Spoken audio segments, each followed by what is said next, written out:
Seni sevgi tutup ölümün qabar əlindən. İnanlarım diz üstə çöküb sənin qəmindən. Rahatlıq tapmamış yaranır yeni xəyallar. Unudulmaz qəlbimə vurduğun yaralar. Zənnimdə çox yanıldım, bunu bilirəm. Əllərindən tutmaq istərdim səni, mən sevirəm. Gözlərindən süzülən yaş dolur badəyə. Ötür solğun fəsillər, çatmır əllərim sənə. Zamanda dursun, qayıtsın geri günlər. Lazım deyil mənə sənsiz keçən illər. Əzab verir mənə artan dərdlər, qəmlər. Sevgi gəmimizi batıran qəddar ləpələr. Hər zaman gözlədim, deyirdim bir gün gələrsən. Solmuş qəlbimi sən yenidən sevərsən. Amma düşündüklərim sadəcə boş eyfariya. Sağalmaz mənim qəlbimə vurduğun yara. Qayıt mənə dönsən geriyə. Bilmək istəyirsən niyə? Ürək deyir sevirəm səni. Sən həyatımın eşq mələyi. Qayıt mənə dönsən geriyə. Bilmək istəyirsən niyə? Ürək deyir sevirəm səni.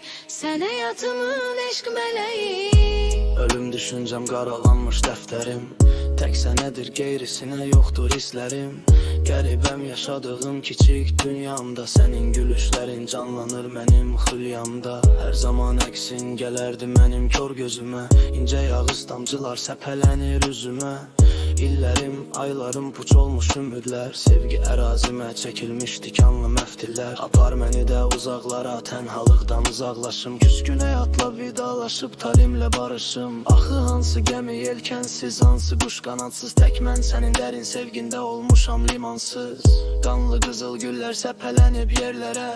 Qanadım olsaydı qalxardım göylərə. Ulduzlar sayrışır, ay gülür üzümə. Gecə sakit keçir, şərik olmur dərdimə. Qayıt mənə dönsən geriyə. Bilmək istəyirsən niyə? Ürək deyir sevirəm səni. Sən həyatımın eşq mələyi. Qayıt mənə dönsən geriyə. Bilmək istəyirsən niyə? Ürək deyir sevirəm səni. Sən həyatımın eşq mələyi. Qayıt mənə dönsən geriyə. Bilmək istəyirsən niyə?